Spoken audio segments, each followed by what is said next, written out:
All right, welcome back to ABA exam review and our latest RBT exam video, where we're going through a set of practice questions together and breaking them down. If you're new to the channel, welcome. If you're returning, welcome back. Please like and subscribe. Check out btexamreview.com for all of our study materials, including our famous combo pack. As always, when you pass, let us know so we can include you in the Sunday shout out. Work hard, study hard. Let's get going. After 1 month of teaching, Sam is finally able to dress himself in jeans and a red t-shirt. The program Getting Dressed is marked as mastered. The following day, all of Sam's jeans are dirty, so he is given a pair of shorts to wear. He is unable to put the shorts on himself. How would you evaluate this scenario? Now, this is a little more high level, but as a technician, you want to get to a place where you're starting to evaluate things at a higher level, right? And that's how we're going to get better at the test and better at practice.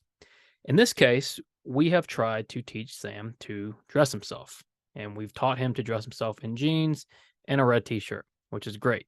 However, we marked the program Getting Dressed as mastered. Now, the problem when you define something this broadly is what? Well, getting dressed can mean a lot of different things.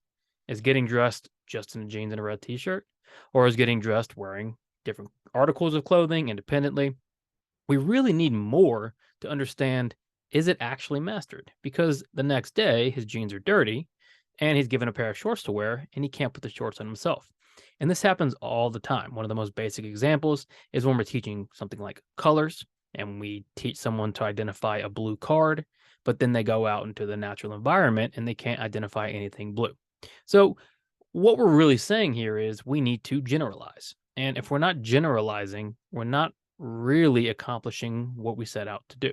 If the behavior isn't generalizing, you're not doing your job as well as you could. So how would you evaluate this scenario? A, the program is mastered, and now Sam needs to be taught to put on shorts. Well, the program is getting dressed. He's unable to get dressed in shorts.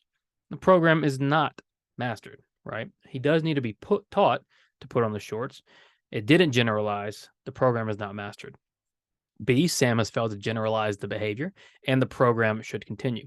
Yes, that's the issue.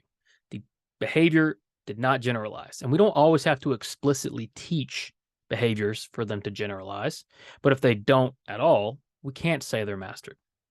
C, the program of teaching Sam to get dressed was a failure. Well, it wasn't a failure. That's too far in the other direction. He did learn to put jeans on and t-shirts on, right? The problem is he still needs to start generalizing and learning these other types of responses for getting dressed, right? Because what we want them to do is basically generalize across stimuli. You can put on jeans, you can put on shorts, you can put on khakis, whatever it is, right? You can put them on. So the problem here was Sam failed to generalize the behavior and the program should continue. Claire will pick up the eggs from her plate and throw them on the ground, and then look around to see if anyone was watching. When she does this, everyone looks away. Claire has now stopped throwing her eggs on the ground. The most likely function of the behavior was what? So those are couple different ways to hypothesize the function of the behavior. Remember, when we hypothesize functions, we're giving our best guess. The best way to identify functions is a functional analysis. We can do functional behavior assessments, which help us identify functions. But in a case like this, and as an RBT, what you're going to be doing a lot is kind of hypothesizing what you think is the function. And in this case, we can look at, well, first, Claire picks up the eggs, throws them on the ground, and looks around to see if people are watching. Well, clearly that language implies it might be an attention-based thing. But what else you can look at is when we put this behavior on extinction, in other words, when we withhold reinforcement, what are we withholding? Because extinction is always function-based. If it's a tangible, you're going to withhold the tangible. If it's escape, you're going to prevent escape. If it's attention, you're going to withhold attention, so on and so forth. In this case, when she looks around, right, everyone looks away. Everyone withholds attention. Therefore, Claire now stops throwing her eggs on the ground. So withholding attention put the behavior on extinction, meaning we can most likely say the behavior is what? Well, it's not tangible because we're not restricting access to items or preventing items. She's not trying to gain items. It's not escape. She's not escaping anything. It's most likely attention, right? Because when we put the behavior on extinction, we withheld attention and it effectively decreased the behavior. So if you're ever in doubt of a function, right? And the best you can do is hypothesize the function, but think about what is reinforcing this behavior. And if I put it on extinction, what would I withhold? So the most likely function of this behavior was C, attention. Jamie is training a new behavior technician on discrete trial training with one of her clients. As she is running DTT, the new technician asks how often the client receives a token. Jamie says that a token is delivered after an average of 2 minutes. What type of schedule is this? 4 basic schedules we need to know as RBTs. FRs, fixed ratios, FIs, fixed intervals, VRs, variable ratios, VIs, variable intervals. These are the 4 basic schedules you need to know, and you need to know what each one is composed of, right? So fixed means it's unchanging, variable is on average, ratio is response, interval is time. In this case, we have Jamie training someone. She's running DTT. The new technician says, well, how often do they get a token? Jamie says, well, after an average of 2 minutes. So first, let's look at this word average. If we're going based off an average, are we talking about fixed or variable? Well, we're talking about variable. Fixed is the same amount each time. Variable is an average amount. So we know it's variable. And then 2 minutes. Well, is minutes time or responses? Well, it's based off time. So we're going to be using an interval schedule. So we have an average amount of time, making it a variable interval. And if you break down your basic reinforcement schedules like that each time, no problem, right? You shouldn't miss these. And it's going to take a little work if you're new to studying for the RBT exam. But after you do a couple, it's going to start to make more and more sense. If you get lost, break it down, right? Split it up. Fixed versus variable, ratio versus interval.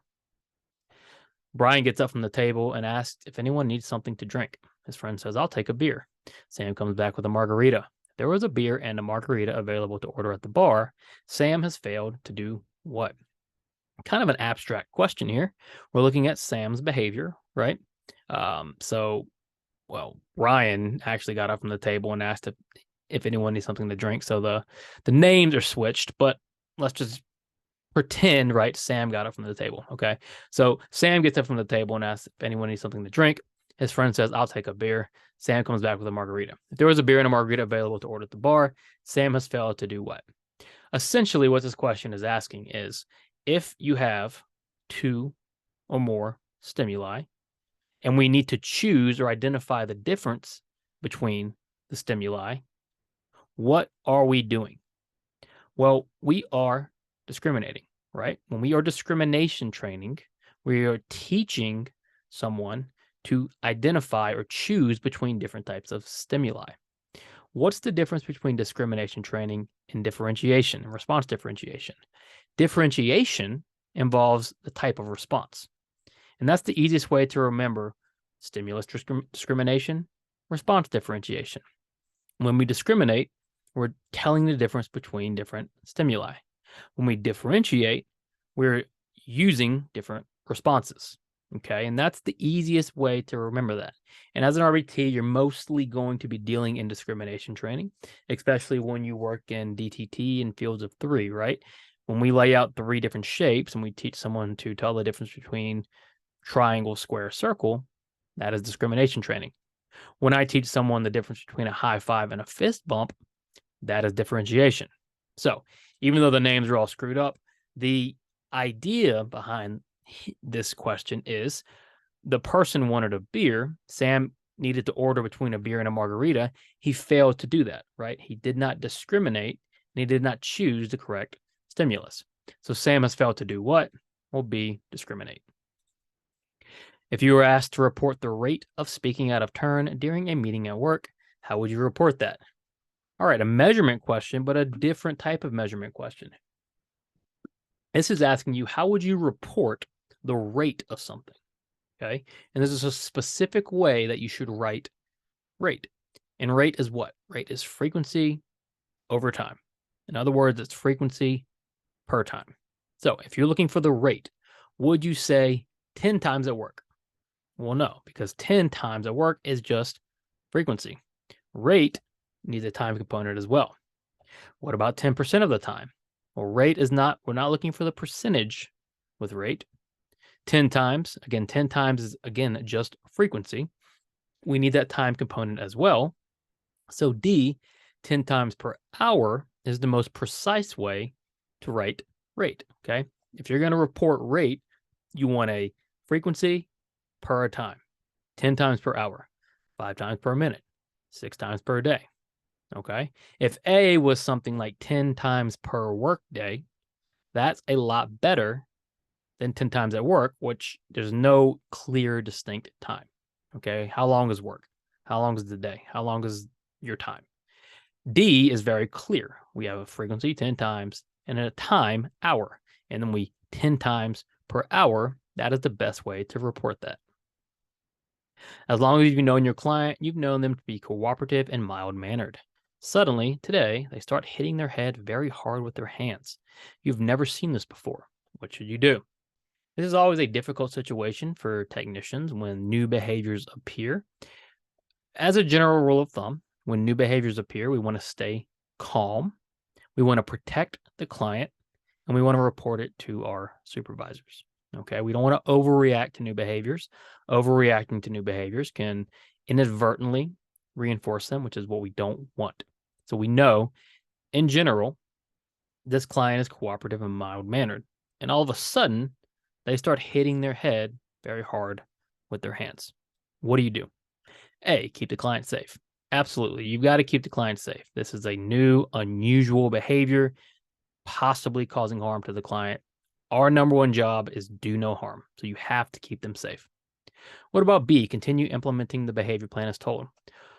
You can't, because if the client is suddenly in danger and there's nothing in place for this, you've got to first prioritize their safety. C, contact your supervisor immediately and inform them of the situation. Absolutely. This is a top priority. You have to let them know immediately. This is self-injurious. But in general, any new behavior, okay? Keep them safe, contact supervisor immediately, and inform them of the situation. As an RBT, your job is implementation. Yes, we just need to be sure that we are also being flexible and fluid and reacting to what's going on in our environment. So if they start hitting their head with their hands, you've never seen this before, what do? You keep the client safe and you contact your supervisor immediately and inform them of the situation. After observing your client for 5 minutes, you record the first instance of aggression after 1 minute, the second instance of aggression after 2 minutes, and the third instance of aggression after 3 minutes. What is the frequency of aggression? Okay, don't overthink this, right? There's a lot of different numbers, there's times, there's all kind of things going on. There's behavior. What is the question asking? The question is asking about the frequency. And frequency is simply a count. So let's just count the aggression. We have 1 instance, we have 2 instances, and we have 3 instances. What is the frequency? 3. Simple as that, right? A, 1 minute. Well, the first instance of aggression, right, happened after 1 minute, so that might be the latency. 3 times, yes. C is our rate. We're just looking for frequency. And then D, 5 minutes. 5 minutes would be your observation time, perhaps. All we want is a count. All we want is the frequency. What is the frequency? Well, it happened 3 times. Our count is 3. Frequency is 3 times. What is the appropriate mastery criteria for the target behavior crossing the street independently? All right, kind of a teaching question here. Now, in general, 80% is kind of the industry standard, right, on mastery criteria. Doesn't necessarily make it correct. It's just what we do. Mastery criteria should really be set dependent on the client and dependent on the behavior. Now, if we are teaching something like crossing the street independently, which is a very important safety skill that involves danger, what should that mastery criteria be? 80 and 90%. Now, what happens if they can't do it 20% of the time or even 5% of the time? Well, there's a chance they're in a lot of danger. Safety skills, health skills, these things need to be taught to 100%. And obviously, you won't be designing programs as the technician, but these are things you need to be aware of. So if someone says, well, let's teach crossing the street to 80%, you can say, no, this is a safety skill. This needs to be taught to a 100% mastery. We need to be sure this person can do it, right? Do no harm. That's our number one priority. So crossing the street independently should be taught to 100%. Excellent. Thank you for watching. Check out btexamreview.com for all of our study materials. As always, let us know when you pass so we can include you in the Sunday shout out. Work hard, study hard. See you soon.